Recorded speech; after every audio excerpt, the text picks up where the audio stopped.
I think, so Martin and I have been having a bit of a discussion before this, and I think that because we don't have any press here, we can drop a few truth bombs and be a bit more honest than we normally allowed to be. Yes. We're always truthful, I think. We are very frank. Yeah. Okay, let me go back to Manish for a minute as I bombed out on that question.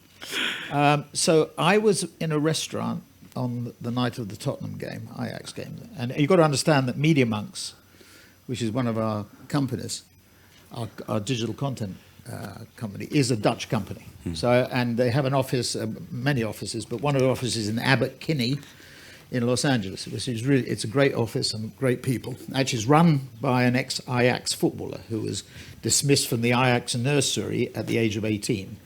I asked him the way he was dismissed, and he said, every year you re-upped, and you go into a room with 5 Dutch scouts from Ajax with your mother and father.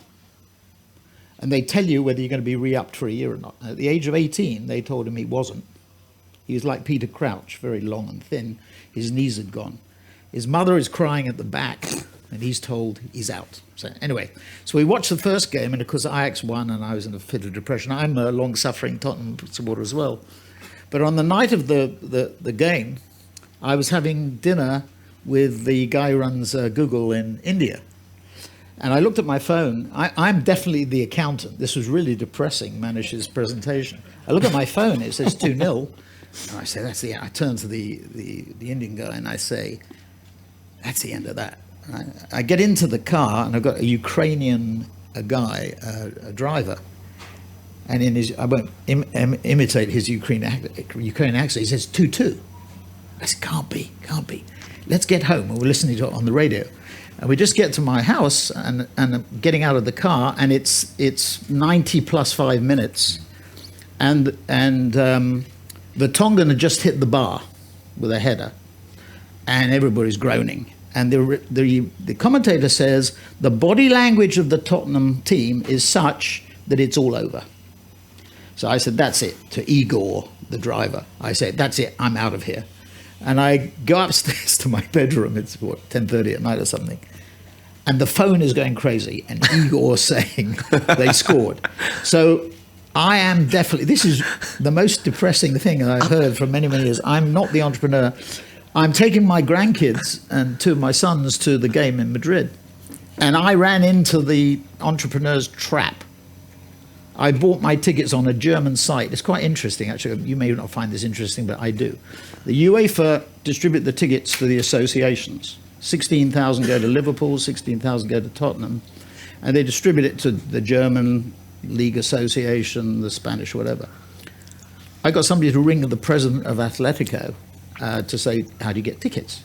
And he said, go to our site. You go to the site. It's about 9,900 euros for a ticket. You go to the German site, because there's no German club there, so no Germans are applying for ticket. You get them about half the price. But it was certainly not 100 or anything like that. So that's a long and boring story about being a Tottenham fan. I like it. It's a long-suffering hobby. They're really good. So before, we spoke That's about this, up all the but time. I like that, exactly. Now we can go home. We've only got 10 minutes, no. But I think we'll go until you guys tell us to get off. But we had a little chat about this before, and we kind of agreed what we were going to say, and I think we've known each other for a few years, so there's a bit of trust there. But how was Ari Emanuel? I'd forgotten. You sold your business to William Morris. Yeah. Right? Tell me what working with or for Ari Emanuel was like. I'm going to interview you. I think I'm a bit of a moth to flame for like psychopathic males. So basically it's like Ari Emanuel, Shane Smith, yes. So like every time I'm like, most people are like, oh, that person's odious and horrible. I'm like, I have to be part of that team, you know? So it was tough, was it? It was tough, yeah. And he famously doesn't sleep. He's going to go public this year. I believe so, yeah. But although the screenwriters strike maybe thrown a bit of a dent into the, and then it's going to be the actors as well, because they have to re-up on their contract. Yeah. The screenwriters had a 40-year contract, and they've been told, all screenwriters have been told by the union to get rid of their revolt. Now, the people, who was it? I spoke to somebody who's in the talent agency business, and he denied profusely that it was having any impact. Oh, right. That's not true. Absolutely. But it'd be interesting if Ari does go public this year, because he'll have UFC, he'll have WME, he'll have IMG in there. There was Droga 5 in there at one point. Well, yeah. That's- Well, that's another interesting one because it's relevant to our conversation. You know, Droga 5. So this time last year, Ari had the option. He had 49%. He had the option to buy the 51 by August of last year if he was public. Yeah. Didn't go public, dropped the option. So Droga had to decide, and Droga sold it to Accenture, and WME got 200 million. So it looks as though the price was 400. Yeah. For an agency that has slipped from even a good traditional stroke digital agency, and we'll get onto this. The revenues have slipped from 200 to 170, and he sold it for 400. I mean, I don't know whether there's anybody in Accenture in the room, but I just don't get what Accenture is doing. I mean, it is a $115 billion company. It has got revenues of 45 billion or 50 billion, but they are just repeating what and getting into the same issues as the holding companies have got into, which is, you've got Droga in there, you've got Sina Schrader, you've got Cole Rebbe, you've got the Monkeys in Australia, you've got Shackleton in Spain, which they bought the day after Droga. I mean, it is... It does feel like you've been through this more than anyone. Well, you know the model, yeah. This is worse. Yeah. This is worse because what they're doing is they're leaving these companies on their own. And we had our board meeting of S4 and Mark Benioff lent us his boardroom on the 60th floor of the Salesforce Tower. It dominates San Francisco, about 10 days ago. And we invited, I won't say who came, but apart from Mark, Mark did come with his people for lunch. But we had presentations from Google, from Facebook, from Amazon. I reckon our ecosystem is 12 companies. Maybe if you threw in Baidu, it would be 13, but it's basically Google, Facebook, Amazon,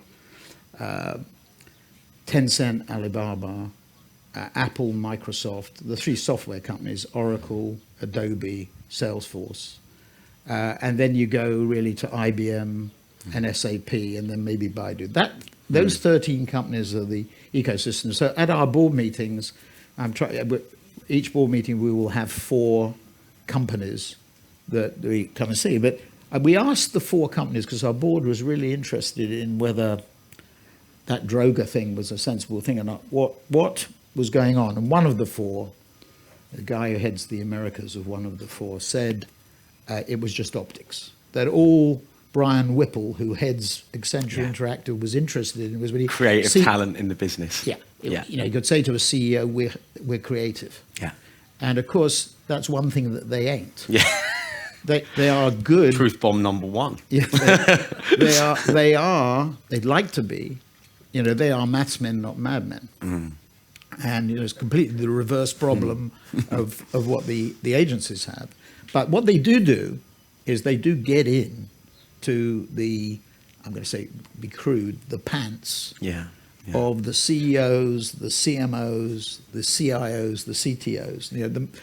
The day that Kraft Heinz hit Unilever, for 48 hours, I was in a meeting with Keith Weed, who's now the retired CMO of Unilever, at 11 o'clock that morning. And we had a 2-hour meeting to discuss how we could help Unilever integrate the ZBB program, the zero-based budgeting program that Accenture were doing. It was €1 billion ZBB program. And at 1 o'clock, absolutely true, my phone goes off. And I read to Keith Weed, Kraft Heinz is bidding 45 billion for Unilever. Yeah.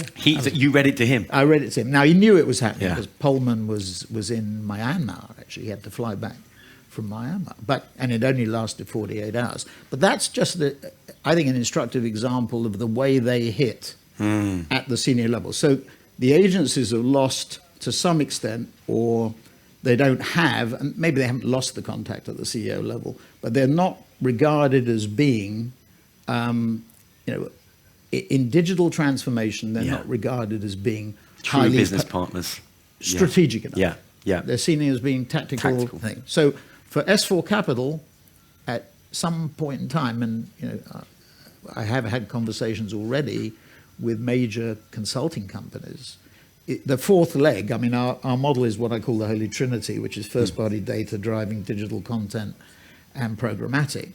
But there's a 4th leg there, or maybe it's an overarching leg where you really go to on the strategic side, and you get into a situation where, when we talk to CEOs or CMOs, which we do occasionally, more often than not, it's the CMO rather than the CEO. When we talk to them, they don't really think of us as being strategic. They think of us as being activation or tactical. Big dispute as whether strategy is more important than tactics. I think the answer is both. But I think what's key for us is to move up the chain a bit. And it's the same thing with Accenture or Bain or BCG or McKinsey or PW or Deloitte, but the reverse way around.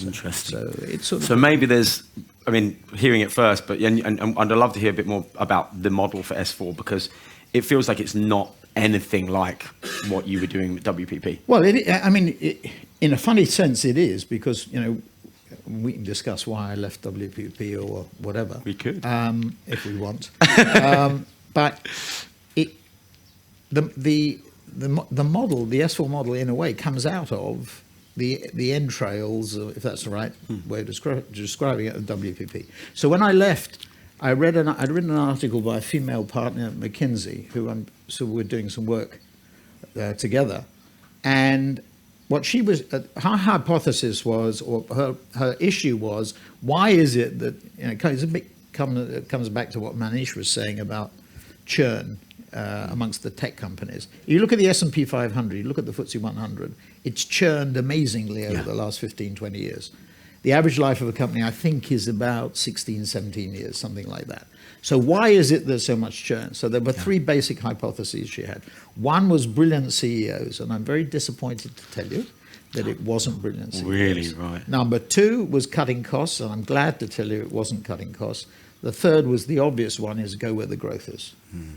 So, if I'm looking at the three things that I've done, in the last 40 or 50 years, one was Sarch's, which was about working for the brothers, where it was about globalization. Ted Levitt's article in the Harvard Business Review in 1983 about consumers consuming everything in the same way. So that was one thing. WPP, which was about really extending globalization, but tech too, because the internet had hit. And so it was about how do you build a model in advertising and marketing services around tech. And then S4, and they were consolidation and value models, right? So we went out when we were acquiring, and certainly with Sarch's as well as WPP, you're starting from ground zero. So to do it in your lifetime, you had to acquire. You couldn't do it organically. It took too long. But they were consolidation and value models, earn-outs, fragmentation, a bit like Procter & Gamble or Unilever in the detergent business. They have brands and they competed with one another. What S4 is about is going for the growth, not to the exclusion of profitability. So when we get a lot of inbound, when we get a lot of outbound, we're doing a lot more outbound stuff now. Profitability is key. I meet so many people. Take the influencer area for a minute, which we want to have in S4. There are a number of influencers. When I was coming on the plane this morning, BBC, there was a little snippet on BBC World's News with a woman who'd started an influencer company about 2 years ago, and they've got growth like this. It's through the roof, but profitability is non-existent. There are one or two I've seen with a bit of profitability, but most of them have no profitability because of the structure in the industry. The contracts, I've spoken to Matt Britton at Google about this. The structure in the industry is not right yet. The structure of contracts with I'm not talking about the top 1% influencers, not the sort of people that you deal with at WME or Vice. I'm talking about the 99%, which are the recommenders. The more believable recommenders, actually, in comparison to celebrities. So profitability is very important. But what S4 is about is going where the growth is. We will have to pivot. At the moment, digital is 200 billion out of 500 billion of advertising. So the advertising and marketing services business is $1 trillion. It's about 500 billion in media, 500 billion in other stuff like PR and data and other stuff. There's another 700 billion in trade budgets, basically. It's 400 billion in trade budgets. That's the difference between gross and net sales. That's where Amazon goes from. Amazon does not attack Google and Facebook in the advertising and marketing budget. It attacks them on the trade budget, which interestingly, when you look at the structure of the major companies, the sales function is not under the CMO. So Keith Weed at Unilever controls marketing. He doesn't control sales. Not e-com, yeah. Patrice Bouler at Nestle controls marketing, but not sales. That has to come together. That's interesting. And Amazon could be the one. Well, Amazon is driving it. And the figures are quite interesting to me. So 200 billion is digital. That's where we're focused on. It's growing at 20% a year. So you're firmly focused on that too. Yeah, and the whole 500 billion is going at 3 or 4. So God knows what's happening to traditional. You look at the agencies, you can see what's happening to the traditional agencies. But that 200 billion is growing at 20%. It's at 40% of the total. It will be 50% by 2022. But at some point in time, the rate of growth is going to tail off. You remember Google lost 7% of its market cap on the quarter day because the growth rate went from 21% to 17%. Yeah. We should all have that problem. Okay. So I think we'll have to pivot at some point in time, but for the moment, for the next 3 or 4 years, there's a tremendous amount of top-line growth for us. And that model of first-party data driving digital content and programmatic, which I will call the Netflix model. So Netflix gives... Quite iterative, you mean, almost. Yeah, exactly. Yeah. Exactly. So this, running a campaign now, no more tentpole campaigns.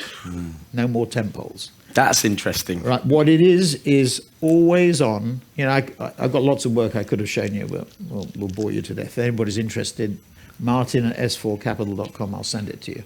We have done 1.7 second commercials for L'Oreal online. All right. Now, people are amazed by it. There was a health journal, New England Health Journal, came out with an article a week or so ago, which said that the human eye can absorb something in 0.6 or 0.7 seconds. This is nothing new. Those of you who are older will remember Vance Packard's Hidden Persuaders. There was big controversy around subliminal advertising. Yeah. These were, you're in a cinema. Not Fight Club flashed. with the dick pic. Yeah, it's 1984 stuff. Yeah. They flashed at you, and it was regarded as being amoral. Okay, so 0.6, 0.7 seconds. We're doing 1.7 because that's the average time that a woman spends reviewing her texts, according to Facebook. It's really impactful stuff. It's really impactful, and so that model is like running an election campaign. But with no end date. With no end date. So it just goes on forever. You have no election date because you're sending outbound messages. You're getting inbound messages from your competitors all the time. And then the other thing that you see, which I think is really interesting, I was sitting watching Squawk Box about a year ago, and there's a woman on who's raised $4.5 billion. Maybe it's one of Manish's potential titans. $4.5 billion for organic baby food. I'm sitting there thinking, how the hell does anybody want to invest? I've got a little baby girl who is 2.5 years old. And so I'm an expert in diapers, baby wipes, and baby food. And the ad is this woman holding a baby, opening a cardboard box of organic baby food. And I'm sitting there thinking, if I was the brand manager of Gerber, which is Nestle, I would think, what the hell's going on here? We have all the innovation. We have all the production. We have all the distribution. We have all the marketing know-how. How the hell does anybody decide to put $4 billion? Yeah. Now, the other thing that's really interesting is last week, the Times carried an article about 2 marketing people who'd left Unilever to start a home delivery laundry pod business. These pods that you put into your washing machine to make cleaner clothes. And the woman was complaining that Unilever had set up a competitive venture. She was particularly pissed off because she had taken the idea. She was working in Unilever. She took the idea to Paul Polman. Polman said, wonderful idea, I wish you well. Not wonderful idea, come and do it. And she said, it was a bit of a dig at Alan Jope, but she said, she said, Paul would never have done this, but under the new leadership, implying Alan had done it at Unilever, they've gone into competition. Tough shit. Yeah, that's the market. Because so it's interesting. So the established companies who had failed to respond, the Gerber example, right? And now Nestle are doing organic baby food. Unilever's another example of laundry pods. But the company that really has got it right is L'Oreal. I mean, I mentioned them before because they're much narrower. They don't do multi-category. Yeah. And they're very focused on cosmetics, etc. And I think that category lends itself quite well. And they've got Lubomira Rocher, who's the chief digital officer, who's with Jean-Paul Agon, doing digital transformation at the core, like at the board level. So they haven't just, and you know, we've talked about this before, but you've got to have like activism at the board level. You can't just have these passive people who are just waiting for. The other thing is because they're much more focused in terms of category, they're much more agile. And you know, you may say, look, there are two things about S4 Capital that may sound stupid, but they're fundamental. The first is, you know, we have 4 core principles. Purely digital, I'm not going to touch anything traditional. The second is the Holy Trinity model of data and content and programmatic. The third one is faster, better, cheaper. And the fourth one is unitary structure. That's the game. Faster, do you mean no earnouts by unitary structure? I mean no earnouts. Wow. So M, not A. No, half cash, half shares. You get a share in the master company. Unproven model. We'll see whether it works. Interesting. But what I think is really critical is the faster, better, cheaper thing sounds superficial and glib. It isn't. Believe me, it resonates with clients big time. And the reason it resonates is that speed is a competitive advantage. Everybody running a legacy company, there is nobody that we've come across who can say that they move quickly enough. Alan Jope has said his mantra for Unilever, Paul Polman's was, we're going to double the size of the company and have the same carbon footprint. Alan Jope has come in and said, we're going to double the speed. Wow. And we're going to have fun. Wow. That's his better. It's a bit deeper than that, but doubling the speed is critical. That is so critical for legacy companies. That's what kills them. You know, because the verticality, even some of the tech giants, I won't name ones that we think are getting like that, but even the tech giants are becoming far too vertical and they can't get it together. I mean, I saw a pitch. Sorry? Oh, no. No, I saw a pitch between two of them. I won't say which. For a client we know very well, Manish. And I was keen for one of the tech giants to win that and tried to help as much as I could, which was pretty puny. And the other one won. And the reason the other one won was because they integrated their verticals in a much more... And I'm not saying that this was one of them, but Satya Nadella at Microsoft has done the job that Balmer couldn't do. Balmer was about internal competition. I'm going to pit one against the other. Satya has driven it back to $1 trillion. Well, I did never achieved $1 trillion before. He's driven it over $1 trillion. And the reason he's done it, I think, is because he's integrated the firm in it. So integration and unity and leveraging everything that you have is the critical factor. So if I think about my own thing, you know, Saatchi was about competitive brands, WPP was about competitive brands, because you thought you garnered more market share. The key thing here is getting the people to work together, which is really difficult, because good people are not cooperative. By and large, there are a few. Maybe you're not like that. I think there is something, having worked in talent agencies, I think I do have this kind of inverse proportionality of being nice and being very creative. It's often... Well, it's not nice. It's just being willing to share your ideas. I was talking to somebody yesterday. We were talking about Publicis and, you know, I think the supposed AI Marcel thing that they put together. And this guy said to me, he had told the people at Publicis, he went to Vivatech just a few days ago. He told them, you know, there's no way it's going to work. Do you think that anybody in Australia will be willing to share deep secrets about their clients? And there is something about, you know, good people are good because they've done well and they've been right. They think they're right, therefore they don't cooperate.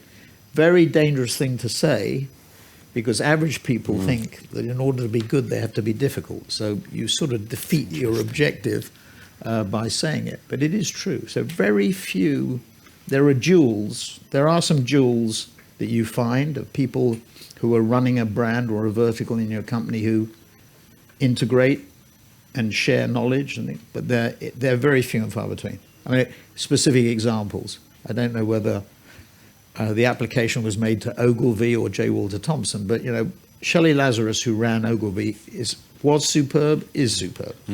But Ogilvy blood coursed her veins. Yeah. Red was the color, and she was. So Ogilvy was, let's say, 20% of WPP. We used to have our strategy meetings, and she would get up and say, "No, we don't need to cooperate. We don't need to integrate. We do not need to horizontalize. Ogilvy can do everything." And by the way, she was really good because Ogilvy could. Charlotte Beers at J. Walter Thomas. This is the early 90s. I mean, this is before the gender diversity thing became what it is today. And Charlotte was a little bit different to Shelley. She had a different style. She had the attention span of a gnat, but she was really good. And she was another one. It was more about Thompson than it was about the rest of the group, even though each of those agencies were only 20% of the company. So getting people to think of the whole and how the whole operates, that's key, and it's particularly key if you're competing. If you're in the banking business, I was looking at the fintech stuff you had up there, and last night I had dinner with. Yesterday was interesting. We made a pitch to one of the major global banks, and I had dinner last night with a UK bank. And they are. I can't remember what you said on the slide, but you said they're vulnerable. They are vulnerable, big time.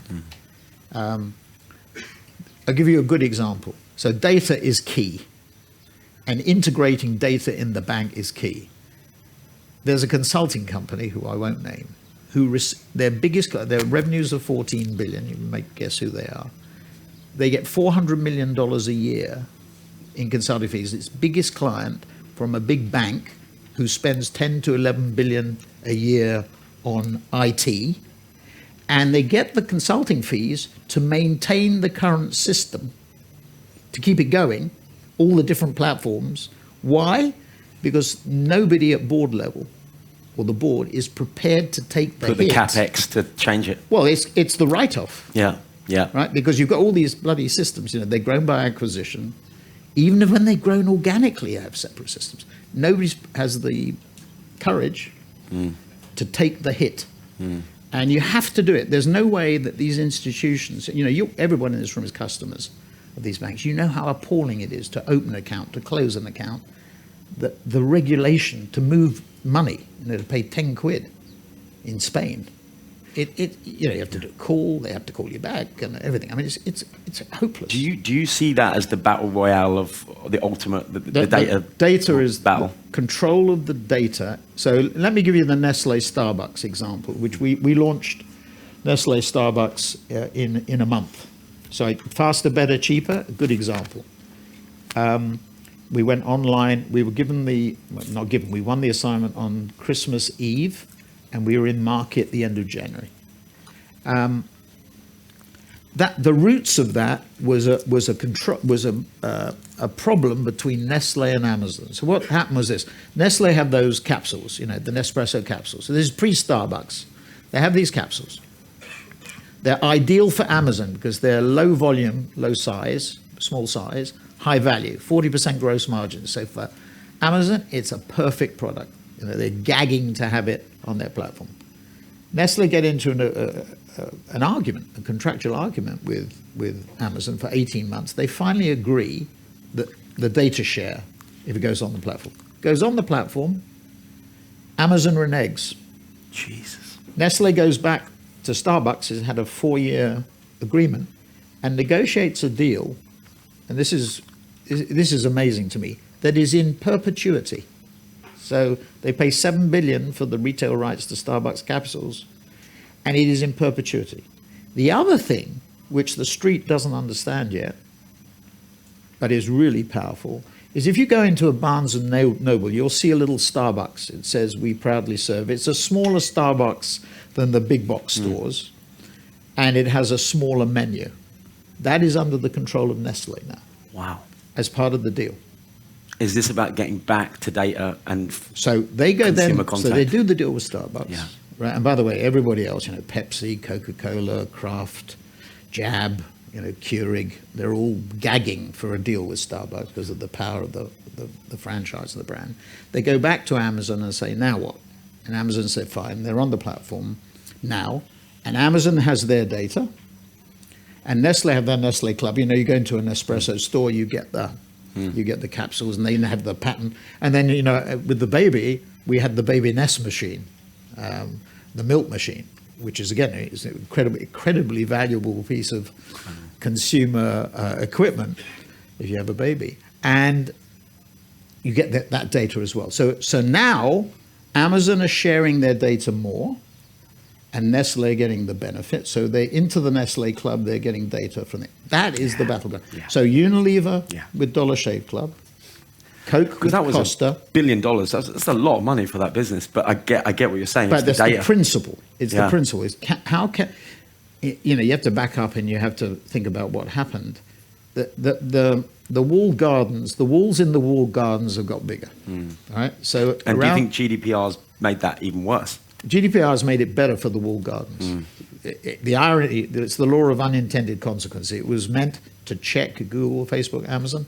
It's made it better for them. Because a lot of the people that were coming over here to compete have said, it's too expensive and too difficult, I'm not going to do it. But for whatever reason, Google, Facebook, Amazon, Tencent, Alibaba, we'll just leave that to the side for a minute, but the big three platforms who have 125 billion of advertising revenues at Google, 52 at Facebook, and 12 at Amazon, and then it drops down to Snap and everybody else at one. I think Snap this year will be about $1.4 billion. So, and the rest of them, Twitter and Pinterest, are 300, 400, 500 billion. Tiny, right, in comparison. But those three have said, because of brand safety issues, because of political issues, because of privacy issues, the walls are going higher. So you, Mr. Manufacturer, Unilever, you thought you were going to get a direct relationship with the consumer on the internet? Think again, because we're the new Tesco, Carrefour, and Walmart. We're going to block you. So that's the fight, and it is a fight. Yeah. So anyway, you mentioned to me about first-party data, and that was part of the model. Own data. Yeah. So we don't own any data as yet. I'd love if anybody at GP Bullhound or anybody in the room has knowledge of first-party data assets that can be acquired at a reasonable price, which is a big issue. Then the irony about the agency sector is WPP selling Kantar. Yeah. IPG's bought Axiom, and Publicis have bought Epsilon. Yeah. Bit odd. One thing very interesting last night, I don't know if you saw that Vista Partners, Robert Smith's company, has come into the auction, or is one of the four in the auction of Kantar. That is really interesting.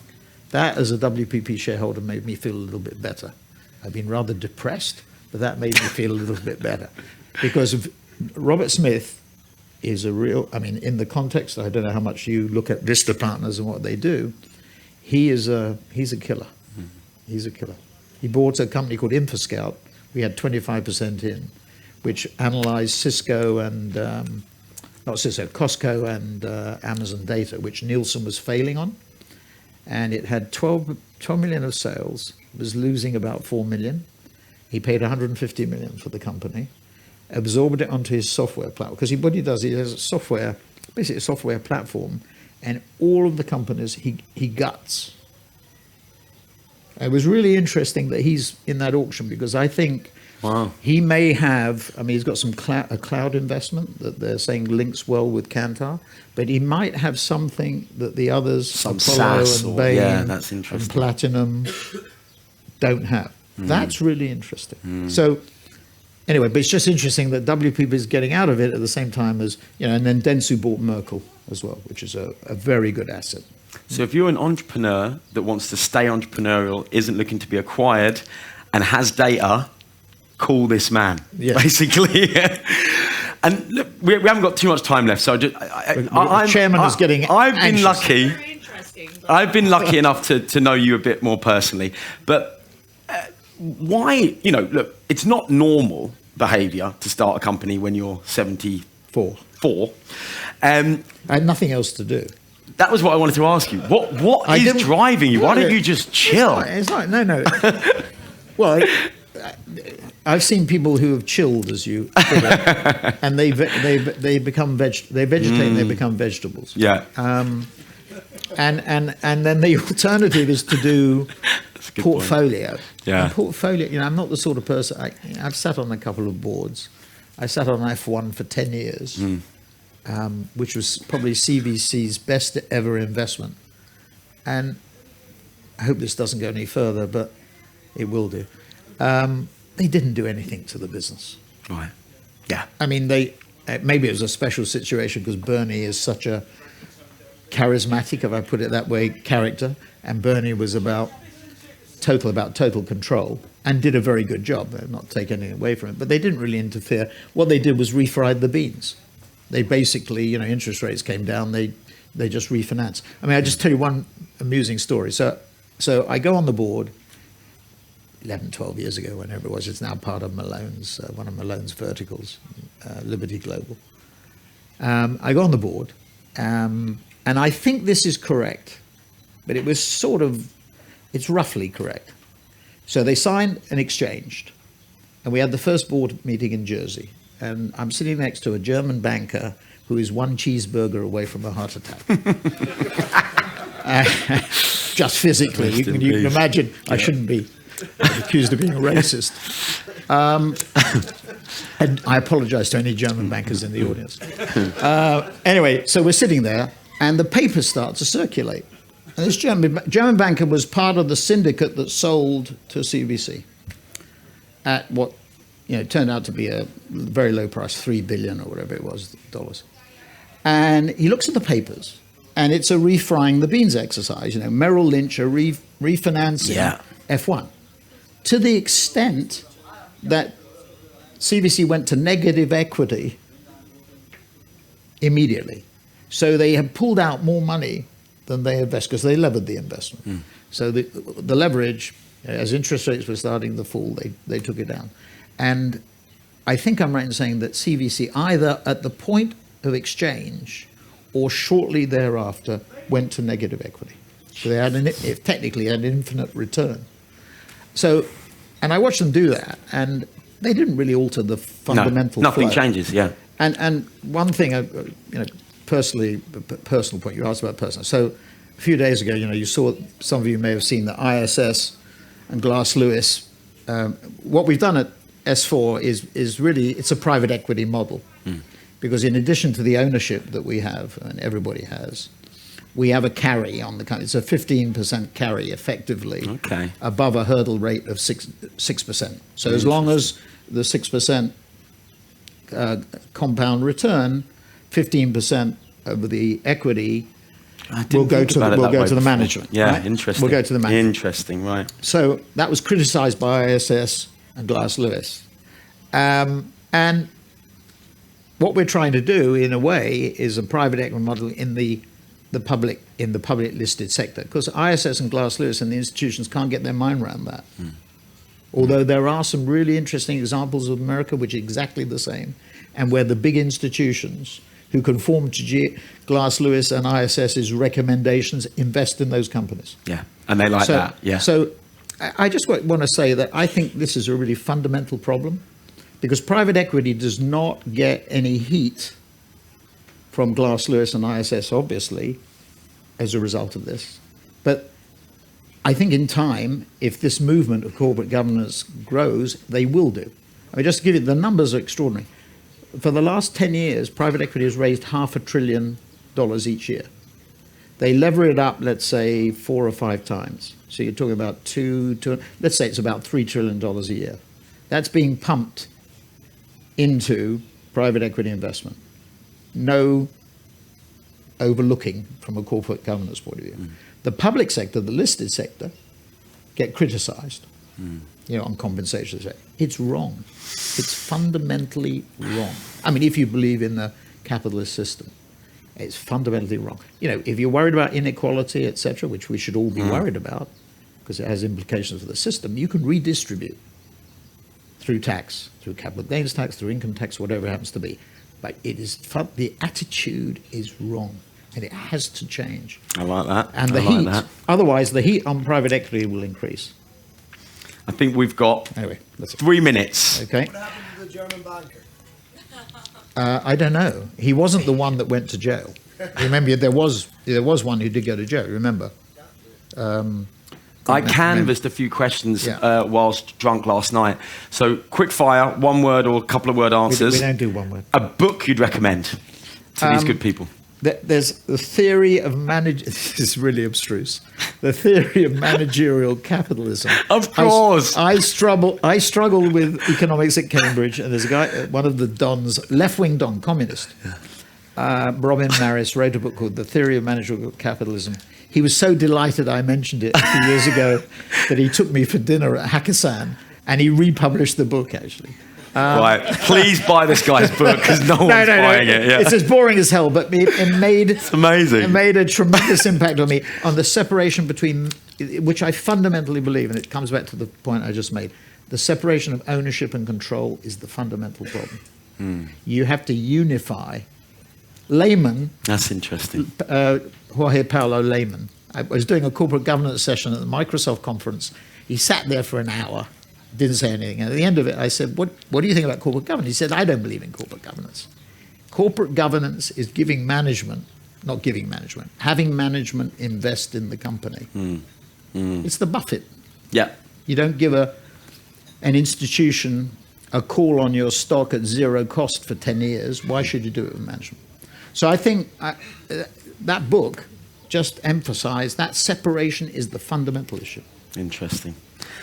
What is still on the bucket list? What do you want to do? I would like the S4 Capital model, that Holy Trinity model, it's a bad way of describing it, but whatever it is, to get, it's got tremendous momentum now, we're growing rapidly, but I want to get more penetration at scale. So our biggest client last year was at $150 million of revenue. This year, organic growth will be, market's looking for 50% to 225. It's still very small, but our biggest client last year was $10 million. This year, both our two biggest clients will be 20, but I want to get a whopper, as I call it, or 3 or 4 whoppers. A whopper.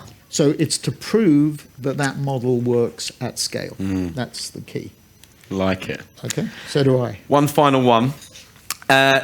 Lots of people come, we're having a chat backstage, like infinite people will come over to Martin and be like, hi Martin, he remembers everyone. Like, I don't really. Well, you seem to at least. No, wait a minute. So there was a guy at Ogilvy, Bill Phillips, who ran Ogilvy, and he had a wonderful saying. He said, whenever you get into a lift, an elevator, and somebody smiles at you, smile back. Yeah. They might be a client.